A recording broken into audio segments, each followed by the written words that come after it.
Hello and welcome to the Unlocked podcast. Now, you might have noticed this isn't Ricky Locke's voice. I'm the guest host, Steve McDermott. Maybe more about me in a minute.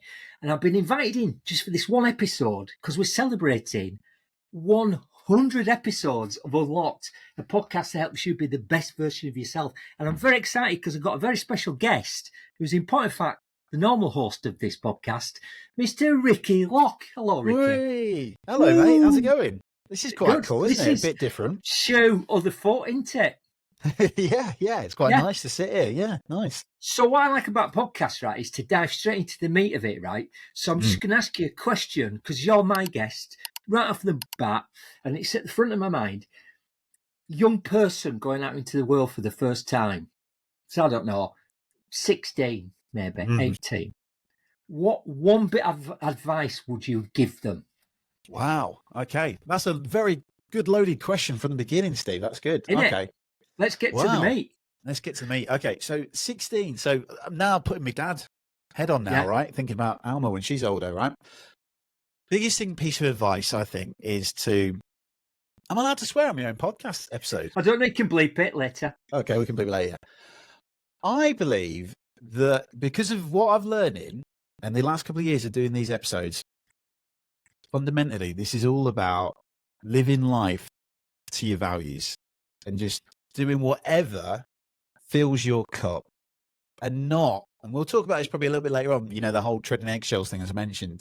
But this is all about fundamentally, fuck everything, fucking what everything else we know, but I'll bleep that out. But this is just about fundamentally understanding that to be the best version of yourself, you've just got to go out there and live your life to your values, not dictated by anyone else, not dictated by what we see, society norms and all that, but fundamentally what makes you happy and doing the things that fill you with joy and fills your cup.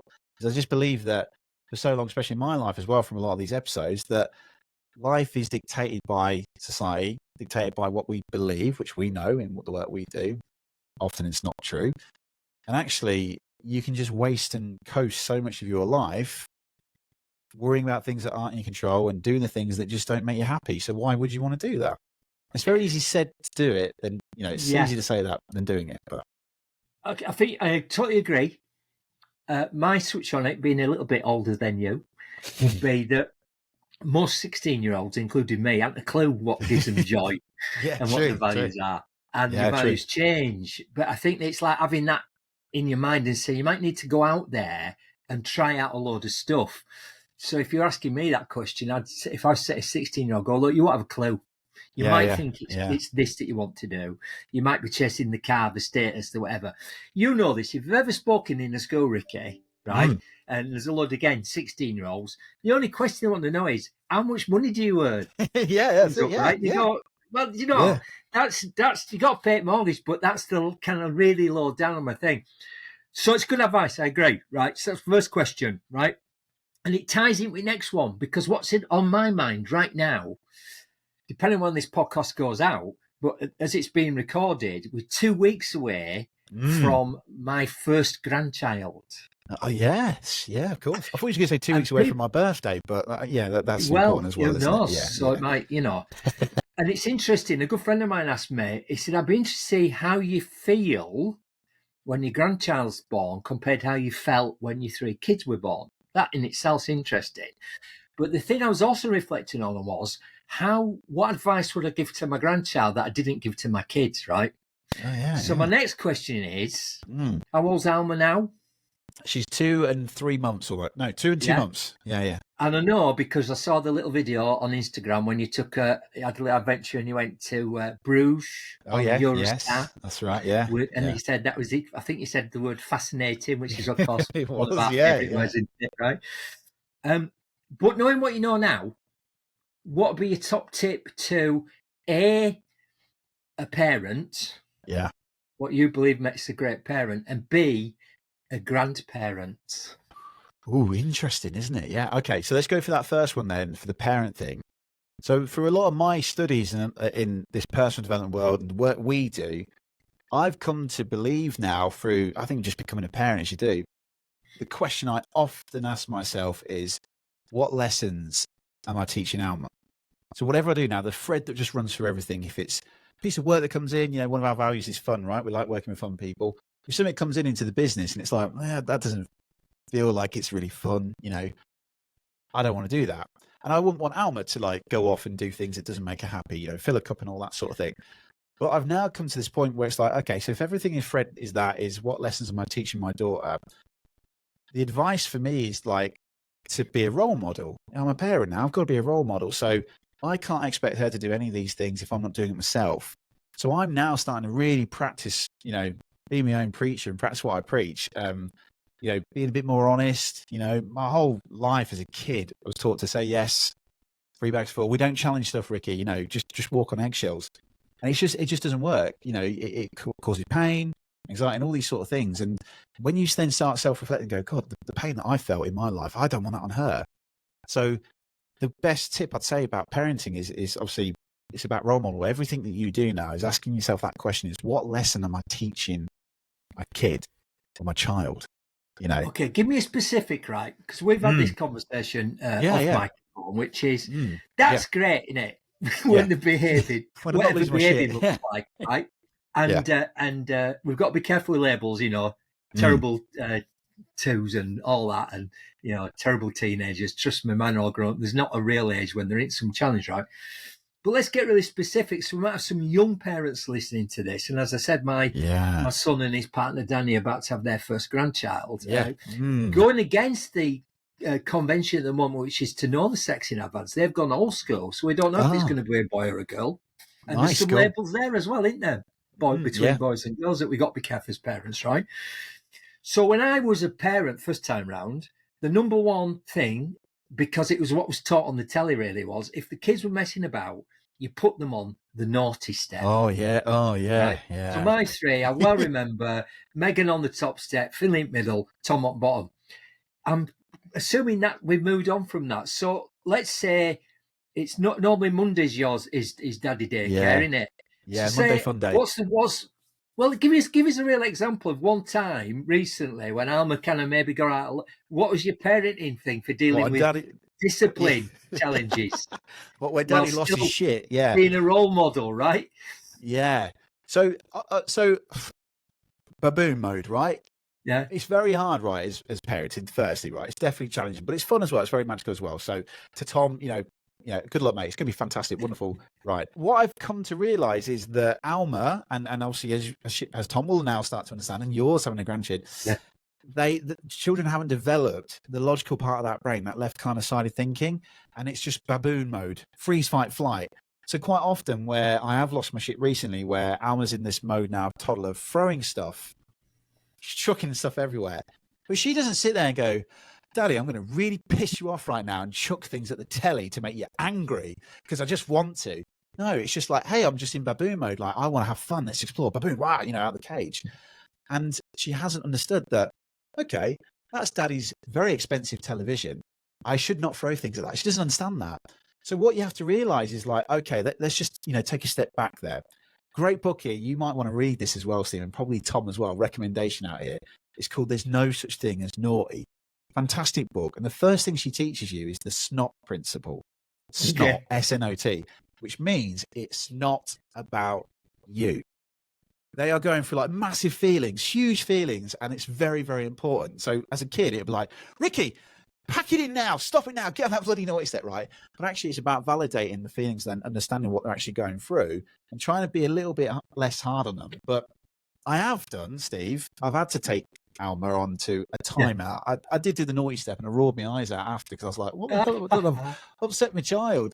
But what happened was, she was throwing stuff and I told her, in a really calm voice, Alma, those toys are for playing with, not for throwing. And then she goes, and starts it again. I'm like, fucking pissed off now, one more time, Alma, Daddy's told you. And one more time. So I said, right, okay, we're going to time out. But I had to drop a boundary and say, Daddy's taking the toy away from you. Rather than saying, give that to Daddy, because she's not going to. I said, I'm taking the toy away from you. And I took her to time out and she was crying. I said, look, Daddy, just in a really calm voice, I'm going to get down to a level. I'm not going to get shouting over bearing. I'm just going to talk to her in a really nice level and say, Alma, toys are for playing. It's not for throwing, okay? Do you understand? She went, yeah. I said, should we go pick them up? She went, yeah. And then she did. And then we made it really fun. So I started like to distract her brain, distract that pattern and go, oh, let's make it really fun. Let's pretend we're animals and go, rah, rah. And she did it. And it was really great. Now, the quickest way, easiest thing to do is to just go on that naughty step. I'm going to tell you off because of conditioning parenting. That's what boomer parenting my mum and dad used to do, right? But it's about now understand this new world is about let's validate what's going on. Let's understand Tom and you will do this, and Candy will do this quite a lot. I often say this, it's okay. Daddy understands. Even if you don't understand at all, you just go, Daddy understands. And she goes, yeah. Okay. And you say, you got some big Correct. feelings, Alba. And she goes, yeah. And then you go, okay, let's do it. So yeah. It's a massive topic. So all I would say to you with the grey hair of experiences, Yeah, you've got to be easy on yourself as a parent as well, because you're not always going to get it right. And even though you've read all the books, they still don't always behave what you expect. My number one tip actually is seamless response. Whether it's that, I understand it's just, and it's cliches, often cliches because they're true. Counting to 10 before you go to DEFCON 10. You know, I remember years ago when Megan, who's now 28, when she was maybe 4, 5, and she was kicking off. And I remember saying, got quite angry, didn't create that moment, and went, if you keep doing that, you're never going to the cinema ever again. Right? Yeah. So I think consequences for your behaviour are important, but you've got to just count to 10, right? We need to move on, right? I've got 2 more questions for you, and then we'll see how we are for time, right? On my podcast, this 100th episode, right? Let's talk about mental and physical health next then. Yeah. You can pick either of those, right? And I want some practical stuff now, right? Okay, What's your number one tip on physical health then? Get to the gym. Right? Getting into shape, whatever you want to call it, going to the gym, whatever. You know, what I do know is the number one excuse that people use is, or reason, if not excuse, is I don't have the time. Don't they? Whether, and you could argue that for mental health as well, but let's say physical. So because I know you've been on a bit of a looking at that, and I wouldn't call it a fitness kick because I think that sounds like it'll be over, right? It's lifestyle's a bit cliched as well. But what's your number one tip on being physically more healthy, Ricky? It boils down to a bit like what I said. What lessons am I teaching Alma again? Because you know, got to be there for her now. I can't. Someone once said to me, when you go through like mental health and physical health, and you real low point. Someone said to me, there's so many people that you serve, whether it's performing, presenting, coaching, you can't cheat people by dying early. And I was like, oh, big mic drop moment there. I was like, there's a lot of people depend on you, Ricky, you know, and you're a father. And I was like, oh shit, because we know when we're mentally ill, physically ill, we're down, physiology's low. So for me, it boils down to your values. You know, no matter what's really important to you. I was neglecting massively mental health, physical health. I think mental health and physical health was like on the top 20. It was like 18 and 19. I was like, whoa, hang on a minute. And then we had to go back and went, yeah, that should be number 1 and 2. Because if I can't do that, I can't do fun, fulfillment, family, creativity. So just as a little aside, when we say we have to go back, I know the other thing that you highly value is having a sounding board or a coach. So when you say we have to go back, this was having a conversation with the coach that you're using. Yeah. Oh, yeah. So this was so the conversation. We was doing a value session, right? So me and you, we teach people all amazing stuff, right? We're serving people all the time, and I think you forget sometimes to serve yourself. Yeah. And she asked me this question. Vanda Varga, who's an NLP practitioner, we're big fans of NLP. She said, "Ricky, what's your values?" And I was like, "I haven't done my values in a long time." She went, "Why not?" I went, "Don't know. Let's do it." And we started mapping out. And I was going. She went, "What's your first one?" I went, "Fun, family, fulfillment, freedom, autonomy, creativity." And then you go down the list of like money, lifestyle, all those sorts of things. And it was like 18, 19, mental health, physical health. And she said, "Stop. You know that you can't do any of these first few if you don't look after your mental health." I was like, yeah, shit. Yeah. And then it was like, okay, so clean question exercise, right? Clean question. I love this statement, which is, and when blank or and when X or Y. So in this case, if it's, and when I'm feeling shit or and when I'm feeling tired, what would I like to have happen? Well, I'd like to be fit tomorrow. I want to make sure that I'm going to feel great, motivated. Cool, I'm going to push through it and go to the gym. So even though it's really hard, maybe I don't have a time because I'm parent, I'm tired all the time, right? It's like, well, actually, when I'm tired, what would I like to have happen? I'd like to have a bit more energy. What do I need to do that? I need to go gym and get fit. And then there's that, you know, time is finite, isn't it? So I want to get the best. So that's the top tip for physical health is ask yourself that question. And when you're feeling a bit crap or if, you want a bit more energy, what would you like to have happen? Then go do it. Right. Yeah. The mental health thing is, I mean, it's an ongoing thing, isn't it? And, I'm very privileged a lot of these things I'm learning in my 30s, that there's people out there who get therapy in their 70s and 80s who've never really dealt with this. Massively small town belief, you'll never amount to anything. This is just, and now I know in hindsight, it was brought purely out of protection and love. Sure. They brought me up to be in that way. But now I understand that, like we've mentioned a lot in our conversations, we get to choose our beliefs. I think it's now about questioning what that thought is. So the great CBT, this is one of the episodes about putting your thoughts on trial, is when you do get those comparisonitises, we've got social media, we're always looking at other things, is you question that thought and you go, right, firstly, is this thought hindering or helpful? Okay, it's hindering me, right, let's talk about it. So there's a piece of paper, 2 columns. What's the thoughts for that? So like a courtroom situation, what's the thoughts for and against? Let's judge it. And then you judge it and go, a bit like in a courtroom, I'm going to listen to the prosecutor, listen to the defense. Oh, okay. So for example, this happened to me many years ago. I was quite low when I lost my career, lost everything. You remember global pandemic, Steve? Yeah. Oh, yeah.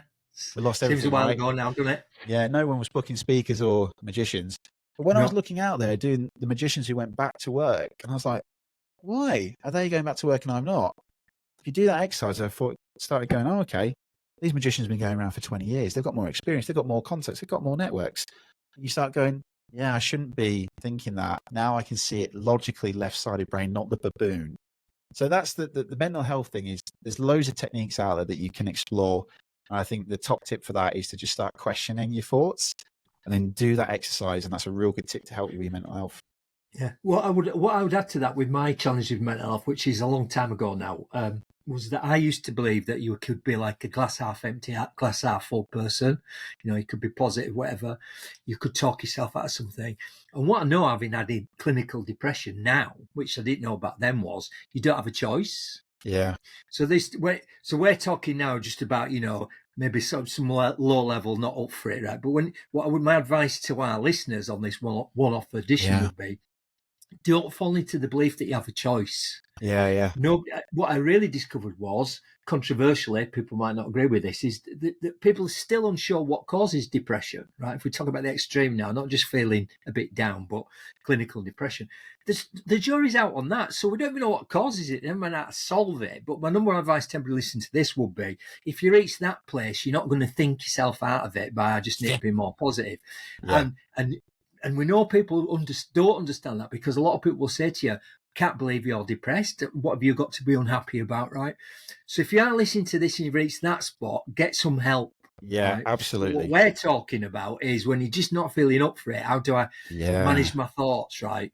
Yeah. And I think it's that. And so I think, to summarize what you said there, it's like, it's so dangerous to compare yourself to other people, for sure. Yeah.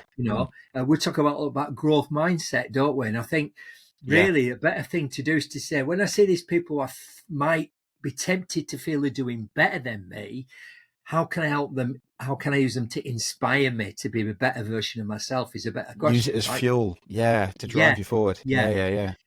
Right, just on that note, Steve, time. Right? I like, when I'm a host of a podcast, Ricky, unlike some people, I like to cut to chase. Right, so cover some ground there. Just a few tips, some practical tips, right? Well, just one tip, Steve. Just going to add on that, just to reprise what you said, and a lot of stuff and thoughts and stuff that come from me is the stigma of therapy.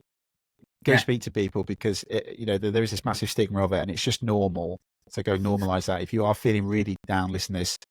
As Steve said, seek professional help. It's normal. Yeah, I mean, the thing is, again, everybody says this. A good friend of mine, sadly, his son decided that he didn't want to be here anymore.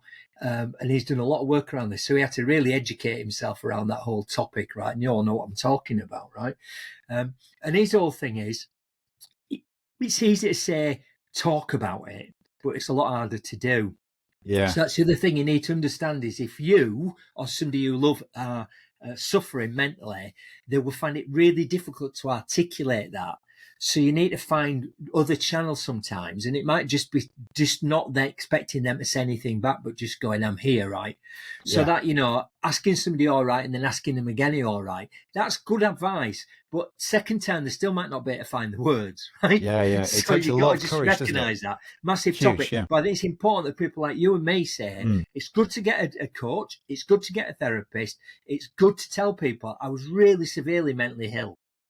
And by the way, I'm not anymore, so there's hope, right? Because it's men in it. Men listen to this. It's men. Why? It's not to be embarrassed about. It's not to be shy about. It's just we need to talk about it. Right. I'm conscious of time. Right, I've got a couple of more things I want to think about now. Let's right. go for it. Yeah. One is, what's the best book or idea you've come across in this year, maybe 2024? I'll give you maybe 2023. Okay. And the answer might be the same. What's the best book you've ever read in terms of being able to take something from it and act on it? Wow, bloody hell, that's loaded, isn't it? Yeah. Yeah, well, you know, it's good. I like it. Cut into the chase. Listeners some value, so that might be a book they've not read or you've not mentioned in the past, so you might remind them. It might be some of your big heroes. I mean, you could pick one or two. It might not even be a book. It might be a person or an idea, but it's probably come from a book. Knowing that I know you've read a lot of personal development business books. I'm allowed I'll tell you what, what, while you're thinking about it, I'll tell you one of mine. Go on then. I've got loads. It's been around a while. 7 Habits of Highly Effective People by Stephen Covey. Don't get mentioned so much these days. When I was back in the day, when I was doing a lot of work with Dale Carnegie, who also, of course, wrote How to Win Friends and Influence People, the big book that we were all talking about would have got fired if Carnegie had found out. It wasn't Dale Carnegie's book. It was the hot new thing on the block was 7 Habits of Highly Effective People. And I think it still stands true. A lot of the keys from that, and why a book works for me is if you can remember it, having to look around for it, I still use a lot of the language and sometimes you think, oh, I must have come up with that. And then you think, oh, no, that's from there. It's because you've been using it so much, right? It's in your subconscious, So Begin with End in Mind, I think, comes from 7 Habits. Which is a great way to think about things. This is one of my favourite things that I've learned from 7 Habits that I've had to really work hard on over the years. First, seek to understand before being understood. It's one of the biggest things it's taken me 30 years to learn. Which is, if I was to sum that up, you learn a lot more by listening than you do by talking, right? So figure out what they're thinking first before you tell them what to think, right? Sharpen the saw. That's like work on everything. So that's the one I picked. Now let's give you a bit of thinking time. What are you going to add to that for our listeners to read or look at? I'm going to be cheeky and give you a couple here. So a bit like that one. So Think and Grow Rich. I love that one by Napoleon Hill because it's not really telling you that, I'm going to read this book and I'm going to be rich. It's all the wonderful things about, beliefs, about confidence, burning the boat. That comes obviously from there. The wonderful things about manifesting, networking, mindsets. A great book, that one. The one thing for productivity, big fan of that one. That testing question, what is the one thing I can do such that by doing it, everything else becomes easier or necessary? I've used that so many times where I've been stuck in a hole. Maybe it's a business goal. Christmas time, you go, God, there's not a lot of work here. What am I going to do? Huge, that one. And the last one, I'll always remember this one because it was like real, early adopter into this one, which was Feel the Fear and Do It Anyway by Suzanne Jeffers. Love that whole phrase. And again, just talking about how, fear doesn't exist, it's all about what you do with it. So top 3 for me were those ones. Confidence, productivity, and then, pushing you forward. Good books. Right. We're out of time pretty much now. Right. Let's leave them with a quote then. I like a good quote to play up, right? This is like desert island quotes now. We're going to do tennis back and forth, aren't we? We're not going to do 10, no. It's kind of like pick one. Yeah. One that you live by, one that you have on the wall, one that you think comes to mind. I don't know what your favourites would be. Yeah. You'll know this one, Steve. I talk about this a lot. This runs through everything I ever do, whatever it is. People won't remember what you said. They won't remember what you did. They would never forget how you made them feel. 100%. Like that. Yeah. One of my all-time heroes, which now a lot of people don't even know who this person is. I've discovered from our workshops, right? Muhammad Ali. Some of your listeners might remember him. Oh, so many quotes to pick from with Ali, right? But maybe my favourite is, impossible is nothing. Quite like that. Well, thanks for being my guest, Ricky. Yeah, pleasure. Yeah. Well, what was it for? 100 episodes, wasn't it? Yeah, 100 episodes. 100 episodes. Right, Well done, you. Yeah, thanks, mate. Thank you. Bye.